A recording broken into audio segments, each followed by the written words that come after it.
अस्सलाम वालेकुम स्टूडेंट्स, मेरा नाम अम्मार मुजाहिद है और आज के इस लेक्चर में हम एक्सरसाइज 4.3 के क्वेश्चन नंबर 31 और 32 को सोल्व करेंगे। अगेन इन क्वेश्चंस में भी हमें इंक्रीजिंग और डिक्रीजिंग इंटरवल्स फाइंड करने हैं और उसके साथ में लोकल और एब्सोलूट एक्सट्रीम वैल्यूज़ फाइंड करनी है using the first derivative test. Well so सबसे पहले हम डेफिनेशंस को एक मरतबा रिकॉल कर लेते हैं क्विकली।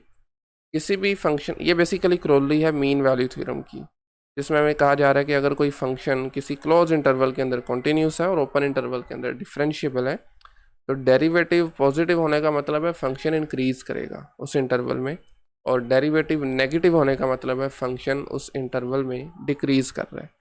अब इनकी ज्योमेट्री क्या है, ये क्यों ऐसा होता है, ये मैंने लेक्चर नंबर 24 में डिटेल से डिस्कस किया हुआ है, आप चाहें तो वो देख सकते हैं। नेक्स्ट फर्स्ट डेरिवेटिव टेस्ट है लोकल एक्सट्रीम वैल्यूज़ के लिए, और आप वीडियो पॉज करके इसकी स्टेटमेंट पढ़ सकते हैं। मैं डायरेक्टली ग्राफ पे आता हूँ, ग्राफिकली इसी को हम समझने की कोशिश करते हैं। देखें, जब भी आपने किसी फंक्शन के लोकल या फिर एब्सोलूट भी एक्सट्रीम वैल्यूज़ फाइंड करनी है ना, तो उसके लिए पहले आपको फाइंड करने पड़ते हैं क्रिटिकल पॉइंट्स। क्रिटिकल पॉइंट्स दरअसल कैंडिडेट्स होते हैं लोकल एक्सट्रीम वैल्यूज़ के लिए, यानी या तो वो लोकल मैक्सिमम वैल्यूज़ होंगी या लोकल मिनिमम होंगी। ये भी हो सकता है कि वो उन दोनों में से कोई भी ना हो, ठीक है। तो क्रिटिकल पॉइंट्स बेसिकली ये आपको जो इस ग्राफ में नीचे नज़र आ रहे हैं, C1 C2 से लेकर C5 तक, इस फंक्शन के ग्राफ में ये 5 क्रिटिकल पॉइंट्स हैं। ये डाउटफुल पॉइंट्स कह सकते हैं इनको, ठीक है।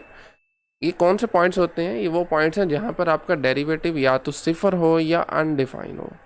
देखें, C1 पर डेरिवेटिव सिफर है, कैसे पता चला? क्योंकि इस पॉइंट पर टेंजेंट लाइन हॉरिजॉन्टल आ गई है, और डेरिवेटिव चूँकि स्लोप को रिप्रेजेंट करता है, तो स्लोप हॉरिजॉन्टल लाइन की सिफर होती है। C2 पर भी सिफर है डेरिवेटिव, C3 पर भी, C5 पर भी। C4 पर सिफर नहीं है। C4 पर चूँकि फंक्शन में कॉर्नर बन रहा है, तो इस पॉइंट पर हमारा डेरिवेटिव जो है वो अनडिफाइन होता है, ठीक है। So this is again a critical point. अब क्रिटिकल पॉइंट तो हमने फाइंड कर लिए, अब कैसे पता चले कि किस क्रिटिकल पॉइंट पर आपका फंक्शन लोकल मैक्सिमम वैल्यू दे रहा है और कहाँ पर लोकल मिनिमम दे रहा है? ये हमें पता चलेगा क्रिटिकल पॉइंट के लेफ़्ट और राइट पर डेरिवेटिव का बिहेवियर देखने से। मसलन आप पहले C2 को देख लें। C2 के लेफ़्ट पे ये लिखा हुआ है डेरिवेटिव इज़ पॉजिटिव। अब ये क्यों पॉजिटिव है, मैं आपको रिकमेंड करूँगा कि लेक्चर नंबर 24 एक मरतबा लाजमी देख लें। अच्छा, C2 के राइट पे डेरिवेटिव है नेगेटिव, तो अगर पॉजिटिव से नेगेटिव हो तो फंक्शन उस पॉइंट पर लोकल मैक्सिमम वैल्यू देगा। नज़र भी आ रहा है, this is a local maximum, सही है। C3 पे आ जाएं। C3 के लेफ्ट पे नेगेटिव है, उसके राइट पे ये पॉजिटिव है, तो अगर नेगेटिव से पॉजिटिव हो फंक्शन डेरिवेटिव उसका, सॉरी, तो उसका उस पॉइंट पर लोकल मिनिमम वैल्यू देगा। C4 पर भी मैक्सिमम है चूँकि पॉजिटिव से नेगेटिव हो रहा है। C1 और C5 थोड़े इंटरेस्टिंग है, इनमें देखें आपका डेरिवेटिव का साइन चेंज नहीं हो रहा, मतलब C1 के लेफ़्ट और राइट पे पॉजिटिव है और C5 के लेफ़्ट और राइट पे नेगेटिव है। तो ऐसी सूरत में जब आपके पास साइन चेंज नहीं होता, ये थर्ड पॉइंट भी इसमें लिखा हुआ है टेस्ट में, तो इस सूरत में फंक्शन जो है वो उस पॉइंट पर ना तो लोकल मैक्सिमम वैल्यू देगा ना लोकल मिनिमम वैल्यू देगा, ठीक है। ले जी, क्वेश्चन नंबर 31 पे आ जाएं। इन क्वेश्चंस में बेसिकली हमें वही दो काम करने हैं, ओपन इंटरवल्स मालूम करने हैं जहाँ पर फंक्शन इंक्रीज़ कर रहा है और डिक्रीज़ कर रहा है, और उसके बाद फिर लोकल और एब्सोलूट एक्सट्रीम वैल्यूज़ फाइंड करनी है। इस सब को करने के लिए सबसे पहले हमें चाहिए होंगे क्रिटिकल पॉइंट्स। तो क्रिटिकल पॉइंट्स आते हैं डेरिवेटिव से। तो लें जी, फंक्शन को सबसे पहले हम करते हैं डिफ्रेंशिएट, लेकिन उससे भी पहले मैं फंक्शन को ज़रा रीराइट कर रहा हूँ। It is equal to x minus 6 multiply x minus 1 to the power 1/2, सही है। ले जी, अब इसको हम डिफ्रेंशिएट करते हैं। x का derivative we know is 1, 6 is a constant as it is आ जाएगा। यहाँ पर पावर रूल अप्लाई करेंगे, 1/2 स्टार्ट में, पावर से होगा एक कम, तो जब 1/2 से एक माइनस करेंगे तो वो माइनस का 1/2 बन जाएगा। उसके बाद चेन रूल यूज़ करते हुए इनर फंक्शन का डेरिवेटिव, तो x का डेरिवेटिव 1, 1 का 0। ले जी, यहाँ से ये कैंसिल आउट हो रहा है, तो अगर आप इसको रीराइट करें तो ये कुछ बन रहा है जी 3 डिवाइडेड बाय, अब ये -1/2 थी, डिनोमिनेटर में शिफ्ट करें प्लस हो जाएगी, इसको हम स्क्वायर रूट में भी लिख सकते हैं। तो लें जी, this is the derivative of the given function. अब हम जानते हैं कि हमारे पास डेरिवेटिव वो पॉइंट्स जहाँ पर या तो डेरिवेटिव सिफर हो रहा है या अनडिफाइन हो रहा है, वो पॉइंट्स हमारे क्रिटिकल पॉइंट्स कहलाते हैं। तो हम दोनों के लिए वर्किंग की जा सकती है, यानी पहले हम कर लेते हैं सिफर वाला केस। सिफर का मतलब है इसको एज इट इज़ उठा के 0 के इक्वल रखें और देख लें क्या ये किसी पॉइंट पर हो रहा है सिफर। x - 1 is equal to 0. This implies 1 equals 3 over square root x - 1। लें जी, क्रॉस मल्टीप्लिकेशन कीजिए और यहाँ से आपके पास आ जाएगा square root x - 1 equal to 3। जब दोनों तरफ स्क्वायर करेंगे, चले मैं यहाँ पर स्टार्ट कर रहा हूँ नीचे, तो x - 1 इक्वल आ जाएगा 9 के, और जब आप दोनों तरफ 1 ऐड करेंगे तो x की वैल्यू 10 आ जाएगी। लें जी, this is one of the critical point, यानी एक ऐसा पॉइंट है जहाँ पर आपका ये डेरिवेटिव सिफर हो रहा है। ठीक है, अब हम देख लेते हैं कहाँ पर ये अनडिफाइन हो रहा है। फंक्शन का डेरिवेटिव कहाँ पर अनडिफाइन हो रहा है, क्योंकि ये फ्रैक्शन में है ना, तो हम जानते हैं अगर डिनोमिनेटर में सिफर आ जाए तो वो उस पॉइंट पर आपका फंक्शन अनडिफाइन हो जाता है। तो उसका मतलब है हमें फिर डिनोमिनेटर को इक्वल टू 0 पुट करना पड़ेगा। ऐसे ही है, क्योंकि जहाँ पर ये डिनोमिनेटर सिफर हो रहा है, 3 ओवर सिफर अनडिफाइन हो जाएगा। तो इसके लिए आप x की वैल्यू फाइंड कर लें, स्केयर करें दोनों तरफ तो x - 1 इक्वल टू 0 आ जाएगा। यहाँ से x की वैल्यू 1 आ जाएगी। देखें ना, 1 अगर आप यहाँ पे पुट करते हैं तो 3 ओवर 0 सिंपली अनडिफाइन बन जाएगा। तो दो क्रिटिकल पॉइंट्स आए हैं, 1 और 10। इसके बाद हम क्या किया करते हैं, रियल लाइन लगाएं, क्योंकि हमें इंटरवल्स चाहिए। लें जी, this is the real line. दो क्रिटिकल पॉइंट्स आए हैं 1 और 10, वो यहाँ पर लिख सकते हैं हम। This is let's say 1 and this is 10। अब ज़ाहिर तो दिखने में लग रहा है कि आपकी, और है भी ऐसा है कि आपके इन दो पॉइंट्स ने पूरी रियल लाइन को 3 हिस्सों में तकसीम कर दिया है। ऐसे ही है, 1 से पीछे वाले, 1 और 10 के इन बिटवीन, और 10 से बड़े। लेकिन आपने इस बारे में थोड़ा केयरफुल रहना है कि इस मरतबा हम इस पार्ट को यूज़ नहीं करेंगे, क्योंकि हमारे फंक्शन की डोमेन में ये पार्ट नहीं आ रहा। ठीक है, 1 से पीछे वाला कोई भी नंबर पकड़ें, 1 से पीछे 0 ले लें, फंक्शन में पुट करें ज़रा, फंक्शन में 0 पुट करेंगे ना तो 0 - 1 हो जाएगा, तो स्क्वायर रूट -1 अनडिफाइन होता है।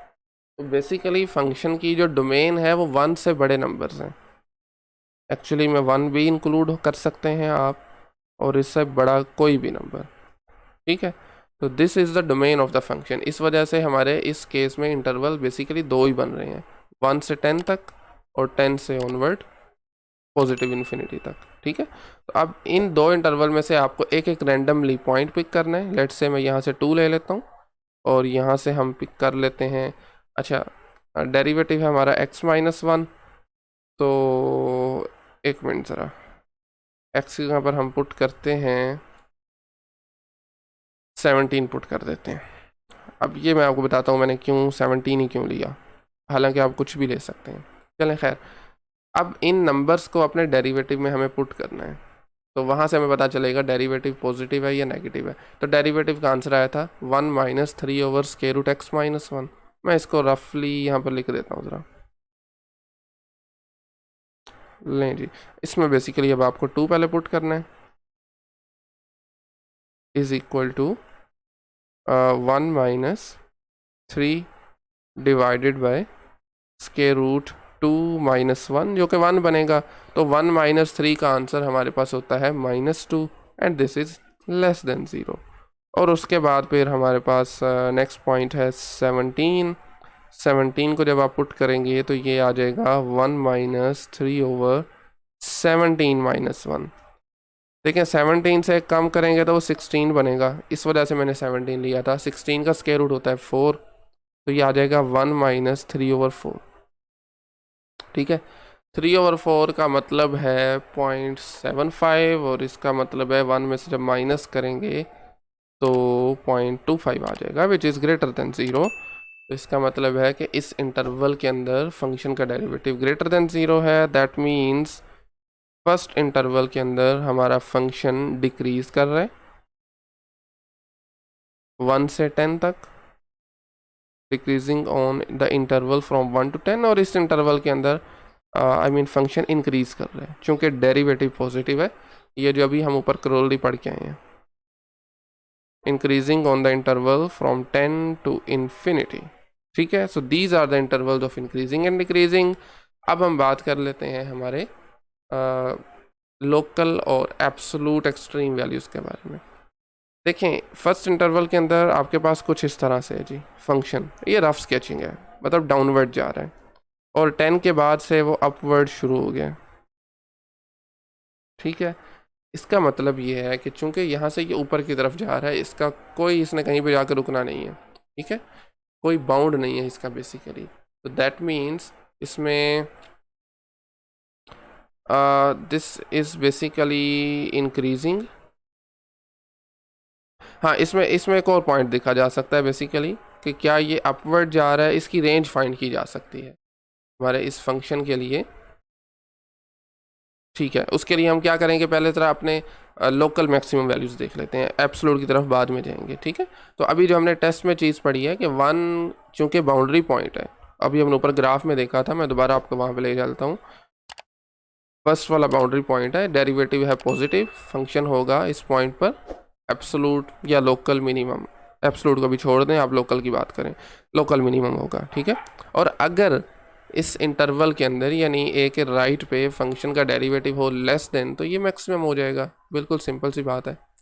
ठीक है, तो ओके, इसका मतलब है कि फंक्शन जो है ना वो लोकल मैक्सिमम है, local maximum at x is equal to 1। ठीक है, और 10 इज अ पॉइंट जिसके लेफ्ट पे डेरिवेटिव है लेस देन 0, उसके बाद है ग्रेटर देन 0। ठीक है, और इसका मतलब है कि ये एक लोकल मिनिमम पॉइंट है। आप लिख सकते हैं local minimum at x is equal to 10। और फंक्शन की वैल्यूज़ भी फाइंड की जा सकती हैं। f(1) का आंसर आएगा आपके पास, जब आप इसको अपने गिवन फंक्शन में पुट करेंगे तो इसका आंसर 1 आ जाएगा। ठीक है, और जब आप पुट करेंगे 10, तो आपका जो आंसर है वो 10 पुट करने से इसके रूट 10 - 1 3 बनेगा, 3 × 6 18, 10 - 18 इज़ -8। अच्छा, मैंने रफ कैलकुलेशन की है, कोई मसला नहीं है, आपने करना बस कुछ यूँ है कि यहाँ पे 10 लगा देना है। ठीक है, 10 - 1 करेंगे 9, स्क्वायर रूट 3, 6 से मल्टीप्लाई करेंगे 18 माइनस का, और यहाँ पर 10 लगाएंगे, 10 - 18 इज़ -10। ठीक है, लें जी, तो इसका आंसर आ रहा है -10। और आप एक चीज़ ऑब्ज़र्व कीजिए, आप जैसे ही इसमें नंबर्स बढ़ाते जाएंगे, मसलन मैं एक्स में पुट करता हूँ फॉर एग्ज़ाम्पल 37। ठीक है, तो 37 पुट करने से 37 - 1 करेंगे तो ये आ जाएगा 36। 6 का उसका स्क्वायर रूट होता है 6 × 6 होता है आई मीन 36, और 37 में से जब 36 माइनस करेंगे तो ये 1 आएगा। ठीक है, इससे बड़ा एक और नंबर पुट करके देखते हैं। इसमें मैं 50 पुट करता हूँ, लेट्स से 50 पुट करने से 49 बनेगा। 49 का स्क्वायर रूट होता है 7, 7 × 6 होता है 42, और मैंने पुट किया था यहाँ पर 50 - 42 करेंगे 8 आंसर आ जाएगा। इसका मतलब है इसका आंसर इंक्रीज कर रहा है। ठीक है, इसका आंसर हमारे पास इंक्रीज करता जा रहा है, अपवर्ड जा रहा है जैसे जैसे आप इसमें आगे मूव कर रहे हैं। ठीक है, और फंक्शन की वैल्यू 1 पर हमारे पास 1 है, और ये मैं आपको बता चुका हूँ, दिस इज़ लोकल मैक्सिमम। और यहाँ से ये आगे की तरफ मूव करता जा रहा है, हम इसका एंड पॉइंट नहीं बता सकते। ठीक है, आप मज़ीद बड़ा नंबर वैसे चेक करना चाहते हैं तो पुट करके देख सकते हैं। मसलन मैं x में अगर पुट करूँ 101, उससे क्या होगा 101 - 6 × 10, ऐसे ही है। तो ये आपके पास आ जाएगा 60, 1 से 1 में से 60 माइनस करेंगे 41 आ जाएगा। वो बड़े से बड़ी वैल्यू आती जा रही है। इसका मतलब है एब्सोल्युटली मैक्सिमम वैल्यू इसमें नहीं बताई जा सकती। ठीक है, अपर बाउंड हमें पता ही नहीं है कौन सा है, बट लोअर बाउंड हम बता सकते हैं।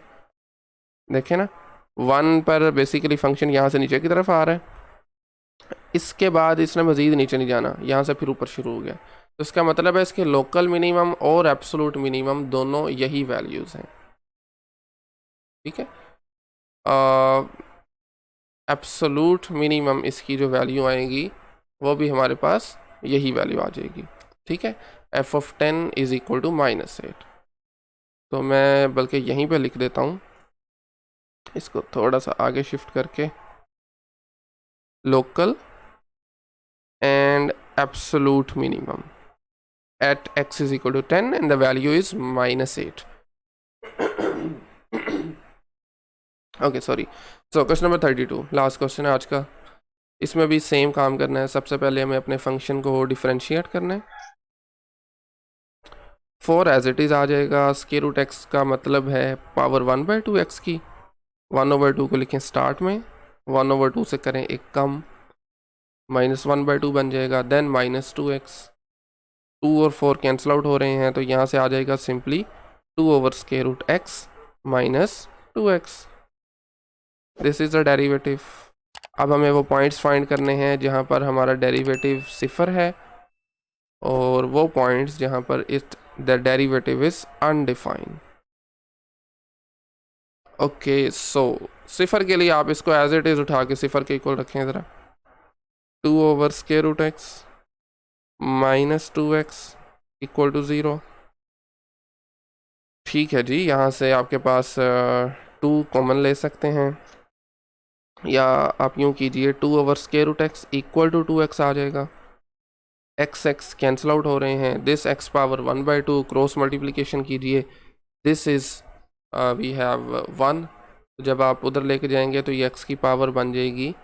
चले मैं एक मरतबा इसको एज इट इज़ लिख देता हूँ, दिस इज़ इक्वल टू 1। अब पावर्स ऐड हो जाएंगी चूँकि बेसिस सेम है, तो इस वजह से इसका फिर आंसर हमारे पास क्या आएगा, x पावर 3/2 इक्वल टू 1 आ जाएगा। हमें x की वैल्यू चाहिए, पावर दोनों तरफ 2/3 कर दें तो x इक्वल आ जाएगा सिंपली 1 के। सो ये पॉइंट है जहाँ पर हमारा डेरिवेटिव सिफर हो रहा है। यहाँ पे 1 लगाए ना, तो डेरिवेटिव सिफर हो रहा है। उसके बाद अनडिफाइंड वहाँ पर होगा जहाँ पर डिनोमिनेटर सिफर है, और डिनोमिनेटर में इस वक्त हमारे पास स्क्वायर रूट एक्स पड़ा हुआ है। तो स्क्वायर रूट एक्स 0 कहाँ पे होगा, only when x is equal to 0। तो these are the 2 critical points. अब हम लगाते हैं यहाँ पर रियल लाइन, इंटरवल्स बनाएंगे, और उसके बाद देखेंगे किस इंटरवल में फंक्शन इंक्रीज कर रहा है और कहाँ पर डिक्रीज कर रहा है। अब अगेन आप देखें फंक्शन की डोमेन इस मरतबा चूंकि स्क्वायर रूट एक्स आ गया, इसका मतलब है आप x को 0 से बड़ा चूज़ कर सकते हैं। 0 के जैसे ही लेफ्ट पे जाएंगे माइनस में, फंक्शन अनडिफाइन हो जाएगा। ठीक है,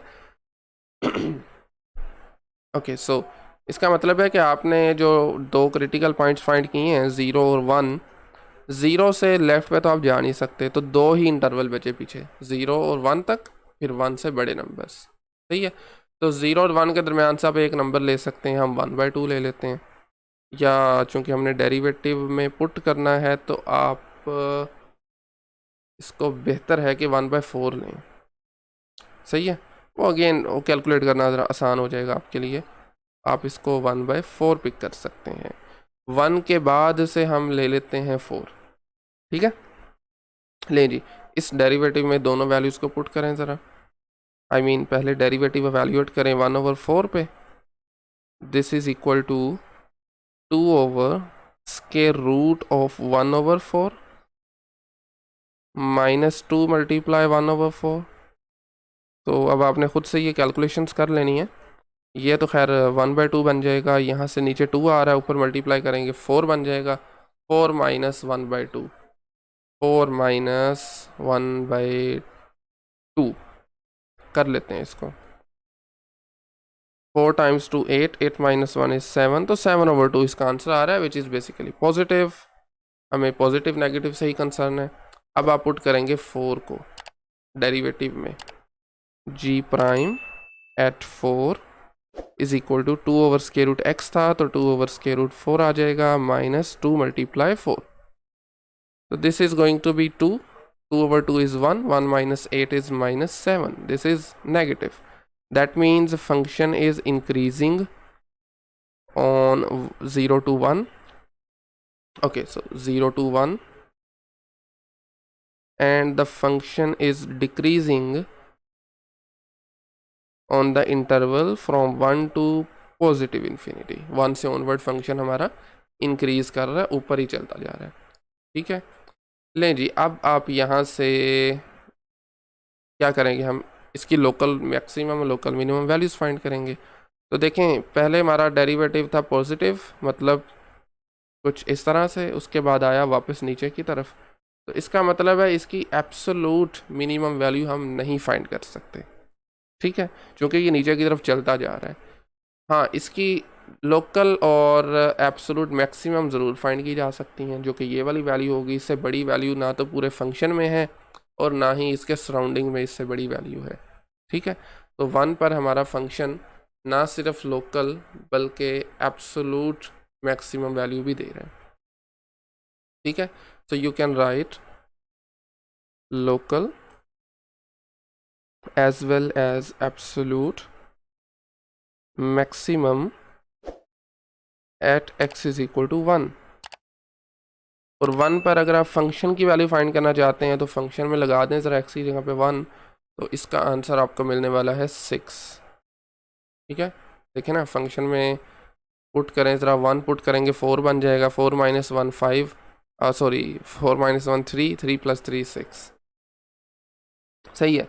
उसके बाद फिर इसकी 0 पर आप देख सकते हैं, 0 के राइट पे, लेफ्ट पे तो फंक्शन डिफाइन नहीं है, राइट पे डेरिवेटिव है पॉजिटिव, तो 0 पे फिर लोकल मिनिमम होगा. सिंपल, ये चीज़ ऊपर हम ग्राफ से देख चुके हैं.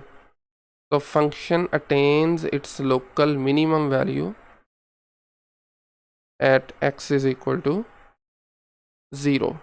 और 0 पर जब आप फंक्शन की वैल्यू देखेंगे तो वो 3 आएगी. And that's it. इतना ही काफ़ी आज के लिए. नेक्स्ट लेक्चर में हम स्टार्ट करेंगे क्वेश्चन नंबर 33 से. और आज के लेक्चर में अगर कोई क्वेश्चन क्यूरी हो तो आप कमेंट सेक्शन में पूछ सकते हैं. Otherwise thank you very much.